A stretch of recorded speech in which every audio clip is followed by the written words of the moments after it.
We are live. And I did have a panic moment of, did I get the AM PM thing right this time? Just as I hit the button, I was like, oh, did I do it right? Yes, you did. I did. November for the You did.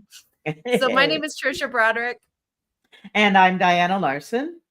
And we co-wrote Lead Without Blame, Building Resilient Learning Teams. And we come together once a month to just continue to engage and kind of explore an additional topic or go a little bit deeper on a topic. Try and keeping it, under 20 minutes or so or less as we do this. And so do you want to share today's topic? Today we are talking about power dynamics, right? No, that's for the. No, that's the other thing we're doing. Appreciate. Okay. Nobody look. Appreciate yourself.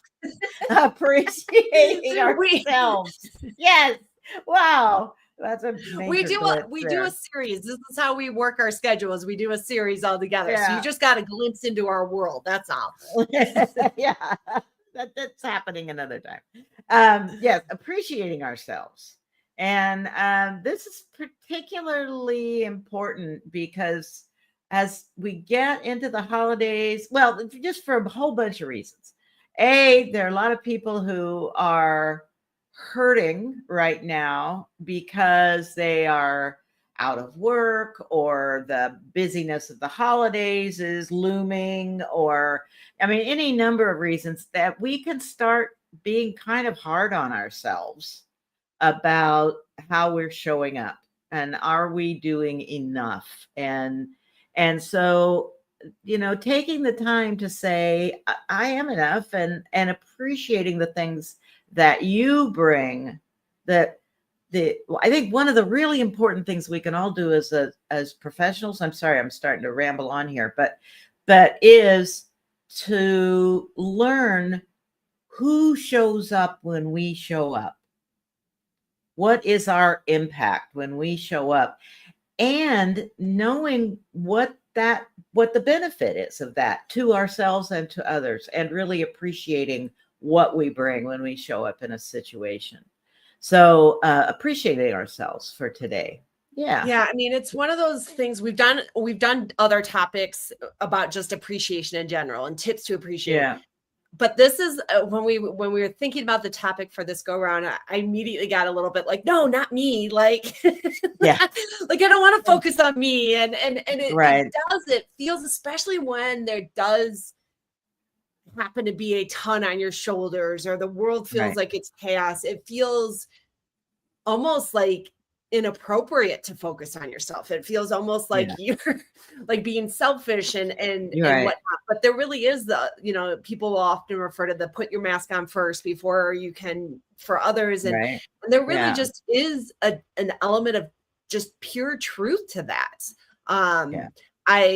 But every time it makes me slightly uncomfortable, and I'm going to own that, put that out there, is like, it just, I'm much better at appreciating other people than I am at appreciating myself. So these are going to be some of the tips that I have to do to challenge myself, but understand that I'm full of it and that I still challenge my business. Absolutely. Yeah, it's hard. It's hard. And particularly, I feel it particularly in times like this, where there are so many challenges that people are facing that seem like they're so much bigger than anything I'm facing, and it is, I do have a tendency to, I think it's a common tendency, but maybe it's not. Maybe it's just me talking, but to say, I really should be taking care of them. I really should be focusing on them and not really learning about myself. Appreciating yourself is learning about your own strengths, being willing to show up with them. It is taking the time to say, I did this thing yesterday and I did it pretty well. And that I'm building my confidence in that area, or I'm building my my skill strength, whatever that skill might be in that area, and that's a good thing. And I appreciate that about myself, that I'm taking the time to do those things. That I think that's really important, because it is another aspect of self-knowledge, and particularly for people in leadership positions, knowing how you show up, what your impact is, where is it, what about it can you appreciate, both in taking care of yourself and taking care of others. So we talk about self-care a lot. I don't know if we've done that on this show. I think we probably have at least once. I think so. But that's kind of a common, oh, well, make sure if you're stressed, you're getting self-care and stuff. Rest, but right. Yeah, get rest. But appreciation is another level, right? It's another level, right? It is. Go ahead. So one of the things that I do is I can be so critical of myself. And so actually taking the time to be verbally out loud, right? Like somebody once told me I was in a really bad headspace, and they're like, just keep saying I'm sensational. I'm like, whatever, right? But I did it because I was like, I'm in such a low place. And the problem is, when you're in such a low place, it's easy to then keep seeing all the negatives, right? Like it's easy to keep seeing all the bad. It's like, no, I can be sensational and not perfect. I can be sensational and still need to improve. Yeah. And it's reframing that dynamic of not pretending that everything's not okay. It's not pretending that you don't have things to learn and grow, but it's to honor and recognize the parts that's showing up, right? That is showing up, that is there, that is kind of powerful in that moment. And so by me, like, actually, because it doesn't work, like some people can write it down. I have to, it's just how my brain works. Maybe I have to say it out loud. I have to say it out loud. And the first time I say it, it's like, I'm sensational. But that's not really appreciate, right? Like, and so I three times, at least three times. Yes. And it was crazy, because I was not a big believer of this by any means. But the first time I did it, got a little bit better by the third time. And then, but the more times I did it, it was shocking what that third round actually did feel internally, right? That I could appreciate who I am and how I'm showing up and what it means, even if it's not perfect. And that gave me a boost of energy. It gave me a boost of confidence a little bit. It gave me a boost of calm, honestly, in terms of being able to handle what's coming forward next. So for me, appreciating myself, even if it's like talking at yourself, which is might not seem like I mean, I probably wouldn't do it in front of a bunch of people personally, but it's a thing that I have to do to really appreciate myself, is be vocal and out loud about it. Right. Well, and if you're struggling with it, one technique is to be talking to somebody else, is to have somebody else say, what do you see in me? I mean, I had this experience this summer that is still sticking with me, where I was working with someone to help me see myself, help me see who shows up when I show up. And they were coaching me in a very similar way to who coached you to say I'm the sensational message, that people, when I show up, people see me as an authority, right? And so they had me saying, I am the authority in this area. And now I can say it with some. But I started out, and I'm the authority. Yeah, right. I started out like that, but they said, no, 3 times out loud, say it to me, to an audience, and recognize. And then, as I have talked to different people about that, they've said, well, yeah, of course, sure. Yeah, you're, this is how we think of you in this, in this particular space, right? And so over time, I've started to believe it a bit, right? Because I'm getting that. And then they are always shocked that I didn't realize it already. And like, I would be shocked that you don't already realize how sensational you are. right? But we need to appreciate those things about ourselves and actually do the work of diving in to find out what those things are. And sometimes that requires help from other people to give us a mirror and say, So, what is it you see? You know? actually, that feeds right into my next tip of because when I was thinking about what do I do, and sometimes, you know, we do so many things, especially as leaders, that is in service of other people all day long. You don't really realize, well, what did I win with, right? What am I appreciating myself with? And you're watching everybody else's and not really focusing on mine. And so one of the things that I will highlight to others that I've now started doing for myself is keeping a little like log, right? Like every little, not just a check mark. And I do love me my check marks, but like, hey, here's a little win. Here's a little, like, hey, that felt like I just observed a training the other day. When I walked into the training, like somebody was like, oh my gosh, you're here, because she had attended Agile 2025 and she had a moment of like, I get to talk to you directly after your keynote. And I like, that's, you know, it was a wonderful like experience that I got to have and in a moment. And after a couple of them, and I'm using a real example from this week, but then I realized this kind of thing had happened 3 other times this week. And I think there was an ability for me to stop and then appreciate, like, I am having an impact.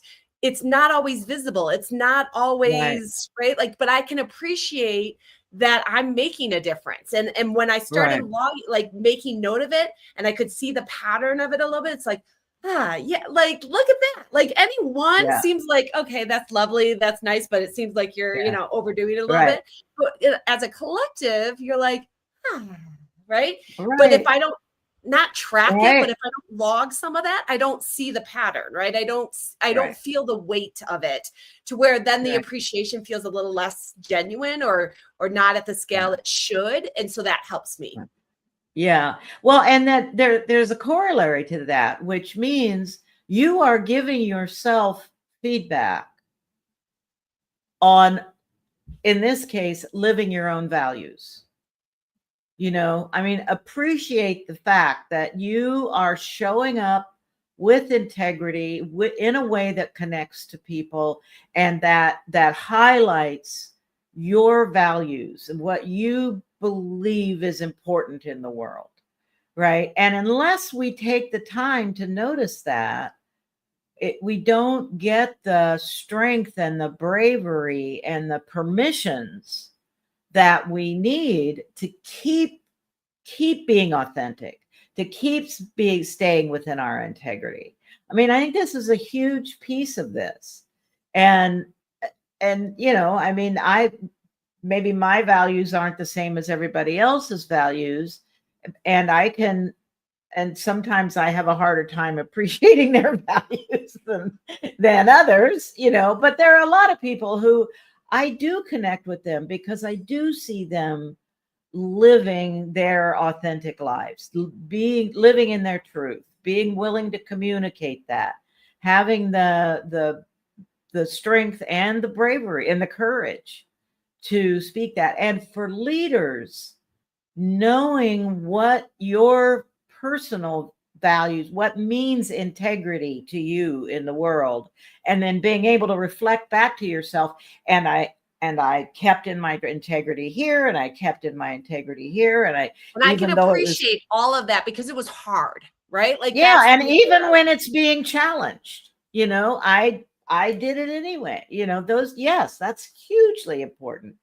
And for, you know, I think for some people, keeping a log is the best way to do that. For other people, it's having a coach or just an accountability partner, colleague that you can share those stories with and speak about it out loud, or, you know, reward yourself with, oh, today I'm going to give myself 15 minutes to listen to this music I really love.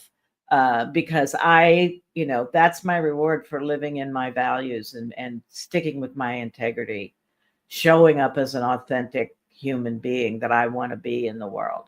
I think that's huge. I think that's really huge. And having a way of continuously reflecting it back to yourself. And so that's appreciating yourself, right? Showing yourself the appreciation that you have.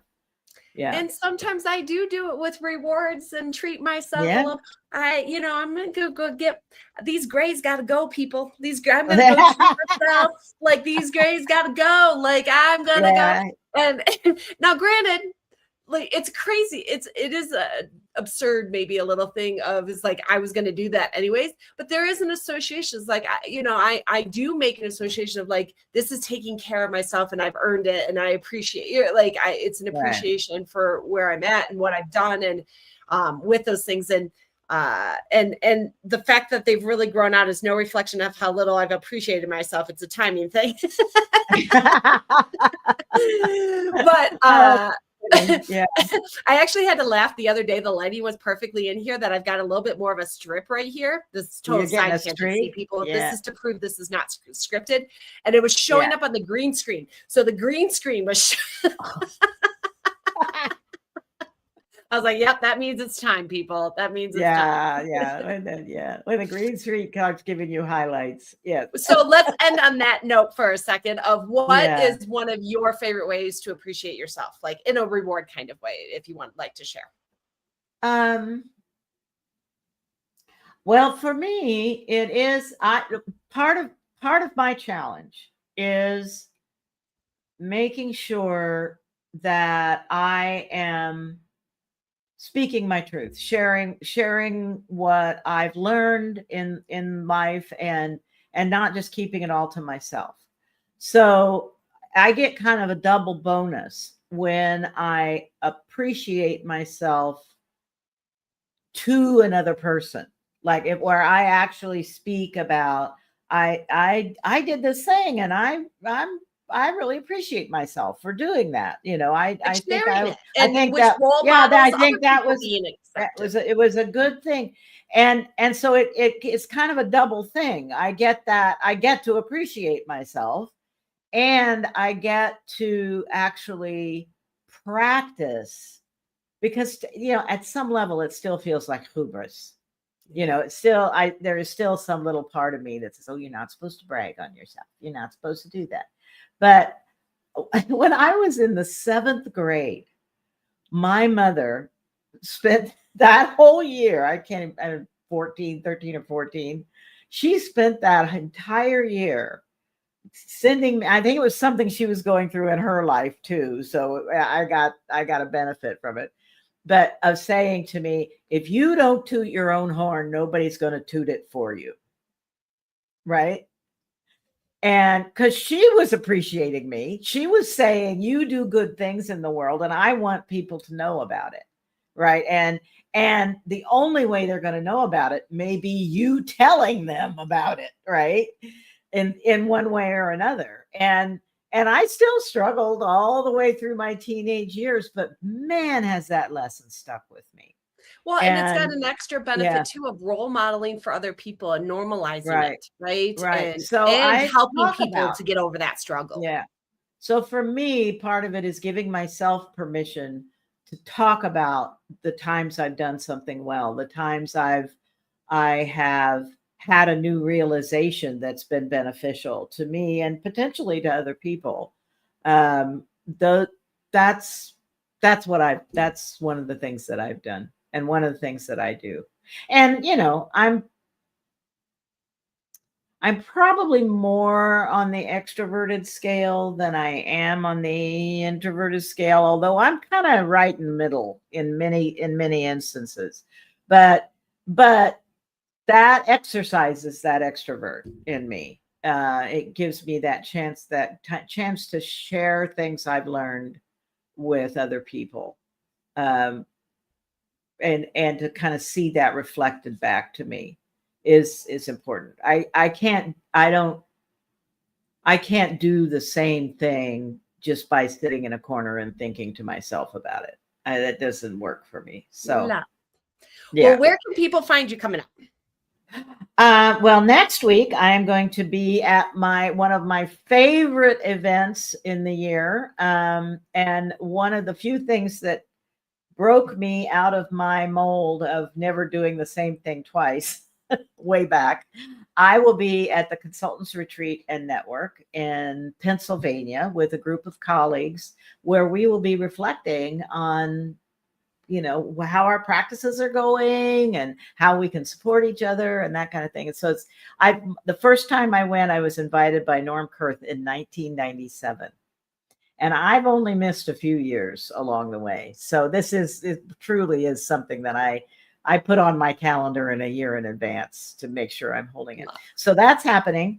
But then I'm going to be in the first 2 weeks of December, I'm going to be in Europe. And the first week I'm going to be in Copenhagen or in Denmark around there. And I will be available to meet with people, to, have conversations and so on. And my colleague, Alan Rinbo Jepson, is sort of managing my schedule for that week. So he's finding places for me to go and maybe places to give talks and things like that. So get in touch if you want to do that. And then the next week on December 11th, I am going to be part of the Reimagining Agile workshop that's going to take place in Hilversum in the Netherlands. And it's sponsored by the Agile Alliance, and there is room for 50 people to show up. It's free. And there are going to be a whole bunch of us that are part of a group called the Supporting Agile Adoption Initiative, who are going to be participating in leading that workshop. So that's the two things I've got most happening. Oh my God. And November 20th and 21st with Neil Taylor, we're doing our first in a very long time workshop on team liftoffs. Oh, nice. And it's our first time, so we've kept the price pretty low on it because it's a little bit of an experiment. So it's 2 half days, and if you go to teamliftoffs.com and look under workshop, you can get all the details about it. So I guess I'm busier over the next couple months than I thought I was going to. I know. I'm going to be like, I have one public available virtual leading amazing teams in December available. Yeah. That work. It's just all private with those things. Right. So I will not be very publicly available, but there is one leading amazing teams course left virtually for the end of this year. And great. And that with it. So thank you. We'll be back December 19th for our next round. All the best. Bye.